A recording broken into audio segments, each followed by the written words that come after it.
ہمارے دل میں بدی سمائی ہوئی ہو تو پھر خدا جو ہے وہ ہمیں کبھی شفا نہیں دیتا. شفا ہمیں تب دے گا جب ہم خدا کی پناہ میں رہیں گے, اس سے ڈرتے اور کانپتے ہوئے اپنی زندگی بسر کریں گے. لیکن خدا اپنے لوگوں کی سنے گا, وہ سنتا ہے. اور خدا جو ہے جب وہ اپنے لوگوں کی سنتا ہے تو پھر خدا ہماری ساری بدکاری کو بخشتا ہے, کیونکہ وہی اپنا کلام آسمان سے نازل فرما کر اپنے لوگوں کو شفا عطا کرتا ہے. جو کتاب مقدس میں یوں لکھا ہے, یوحنا کی انجیل اس کا 9 باب اس 31ویں آیت میں, ہم جانتے ہیں کہ خدا گناہگاروں کی نہیں سنتا. اگر کوئی خدا پرست ہو اور اس کی مرضی پر چلے تو وہ اس کی سنتا ہے. جب اس کی مرضی پر چلتے ہیں, اس کی رہنمائی میں چلتے ہیں, اس کے حکموں پر عمل کرتے ہیں, تو پھر خدا ہماری سنتا ہے. اور پھر خدا ہمیں ہر طرح کی بیماری سے, ہر طرح کی کمزوری سے مخلصی اور نجات بھی بخشتا ہے, اور ہمیں شفا بھی عطا کرتا ہے. کیونکہ لکھا ہے انجیل مقدس میں, پطرس کا پہلا خط اس کا 30 باب اور اس کی 12ویں آیت میں, کیونکہ خدا کی نظر راست بازوں کی طرف سے ہے اور اس کا کان ان کی دعا پر لگا ہے, مگر بدکار خدا کی نگاہ میں ہیں.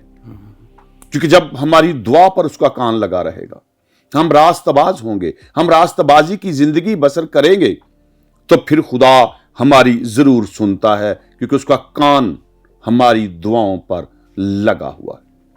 اور جب اس کا کان ہماری دعاؤں پر لگا رہے گا تو پھر ہمارا خدا ہمیں شفا بخشتا ہے. پھر ہمارا خدا ہمیں ہر طرح کی بیماری, کمزوری سے نجات عطا کرتا ہے.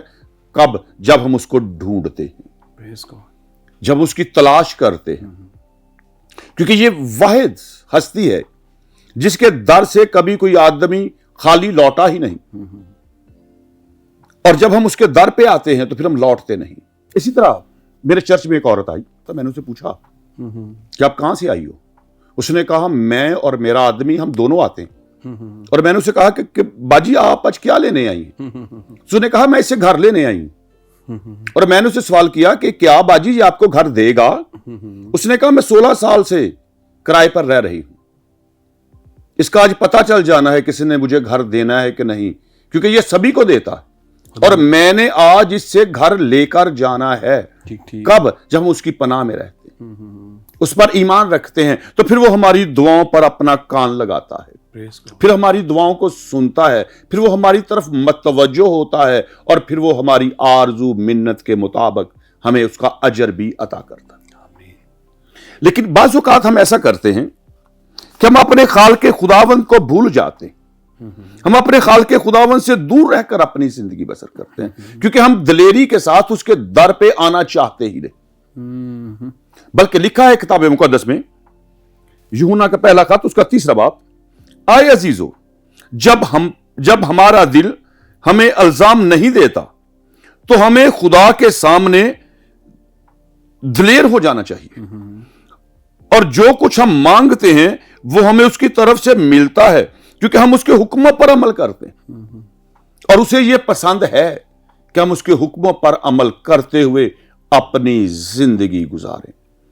اور پھر جب ہم اس سے دعا مانگتے ہیں تو پھر ہمارا خدا ہمیں مخلصی اور نجات بخشتا ہے. اور اسی لیے خروج کی کتاب میں لکھا ہے کہ تو خداوند اپنے خدا کی عبادت کر, تب وہ تیرے روٹی اور پانی پر برکت دے گا, تیرے گھر سے, تیرے بیچ سے بیماری کو نکال دے گا, اور تیرے ملک میں کوئی سکات نہ ہوگی. کیونکہ جب ہم ایمان سے مانگیں گے, اس کے حکموں پر عمل کرتے ہوئے ہم اپنی زندگی بسر کریں گے, اس کے حکموں پر چلیں گے, تو پھر ہم اس دنا آدمی کی مانند ہوں گے جس نے اپنا گھر چٹان پر بنایا. لیکن اگر ہم ایسا نہیں کرتے تو پھر ہم اس بیوقوف آدمی کی مانند ہیں کہ جس نے اپنا گھر ریت پر بنایا. اور جب ہم ایسا کرتے ہیں تو پھر میری اور آپ کی زندگی بالکل حننی اور سفیرہ کی طرح ہو جاتی ہے, پھر بالکل میری اور آپ کی زندگی یہودا اکثر یوتی کی طرح ہو جاتی ہے. اگر ہم ابن آدم کتاب کا مطالعہ کریں تو ابن آدم کتاب میں اس حقیقت کو واضح کیا گیا کہ یہودا اکثر یوتی نے جب مسیح کو پکڑوایا تو اپنے دوست کے پاس جاتا ہے اور اسے کہتا ہے کہ میں نے مسیح کو پکڑوا دیا. اس کا دوست کہتا ہے کہ تو نے اسے کیوں پکڑوایا؟ اور وہ کہتا ہے کہ مسیح تو کہتا تھا میں بادشاہ ہوں, تو میں نے سوچا ہم وزیر مشیر ہوں گے, لوگ ہمارے سائے کے تلے چلیں گے, جب میں نے مسیح میں یہ ساری چیزیں نہیں دیکھی تو پھر میں نے مسیح کو پکڑوا دیا. میری حسرتوں سے زیادہ قیمتی مسیح کی زندگی نہیں تھی. بالکل اسی طرح ہم اس بات پہ غور کرتے ہیں کہ پہلے ہماری حسرتیں پوری ہو جائیں, پہلے ہماری خواہشات پوری ہو جائیں, پھر ہم خدا کی طرف چلیں گے اور پھر ہم خدا سے مانگیں گے تو وہ ہمیں دے دے گا. لیکن جب ہماری زندگی جو ہے وہ اس قدر گھنونی ہو جائے گی کہ ہم خدا سے دور رہ کر اپنی زندگی بسر کریں گے تو پھر ہمارا خدا ہمیں کبھی بھی شفا عطا نہیں کرتا. پھر ہمارا زندہ خدا ہمیں کبھی بھی ہماری بدکاری کو نہیں بخشتا.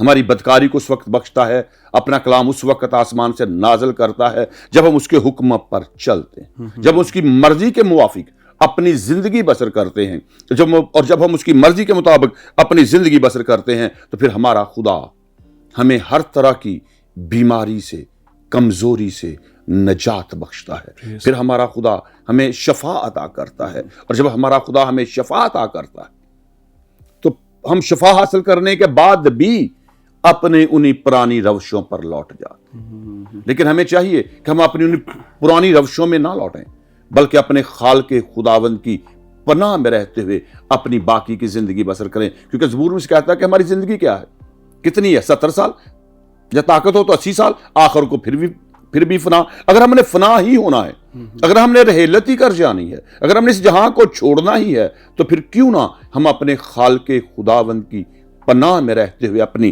زندگی گزاریں اور خدا سے بہت سی برکتیں حاصل کریں. کیونکہ اسے علم ہے کہ ہمیں کس سے مانگنا ہے. کیونکہ لکھا ہے کتاب مقدس میں, زبور نمبر 6 اور اس کی دوسری آیت میں, اے خداوند مجھ پر رحم کر کیونکہ میں پرس مردہ ہو گیا. اے خداوند مجھے شفا دے کیونکہ میری ہڈیاں بے قرار ہیں. اور اگر ہماری ہڈیاں ہی بے قرار ہیں, ہم سمجھتے ہیں کہ ہم بہت نڈھال ہو چکے ہیں, تو پھر ہمیں چاہیے کہ ہم اپنے خالق خداوند کی پناہ میں آئیں. اور اسی لیے مسیح نے کہا کہ میں راست بازوں کے لیے نہیں آیا بلکہ گناہ گاروں کے لیے آیا ہوں, تندرستوں کے لیے نہیں بلکہ بیماروں کے لیے آیا ہوں. ایک سادہ سا انسان اپنے آپ کو انجیل مقدس میں طبیب کہتا ہوا نظر آتا ہے, اور وہ طبیب ہی ہر مرض کو جانتا ہے کہ یہ کہاں سے شروع ہوئی, کہاں پر ختم ہونے والی ہے, اور وہ طبیب ہی ہر مرض کا شافی علاج کرنے کی قدرت رکھتا ہے. اور جب وہ شافی علاج کرنے کی قدرت رکھتا ہے پھر ہمیں بھٹکنے کی ضرورت نہیں.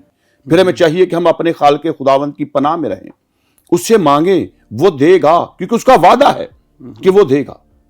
اور اگر ہم کتاب مقدس کا مطالعہ کریں تو وہاں پر جو لکھا ہے کہ تو اس کا نام کیا رکھنا, ایمانویل, جس کا مطلب ہے خدا ہمارے ساتھ.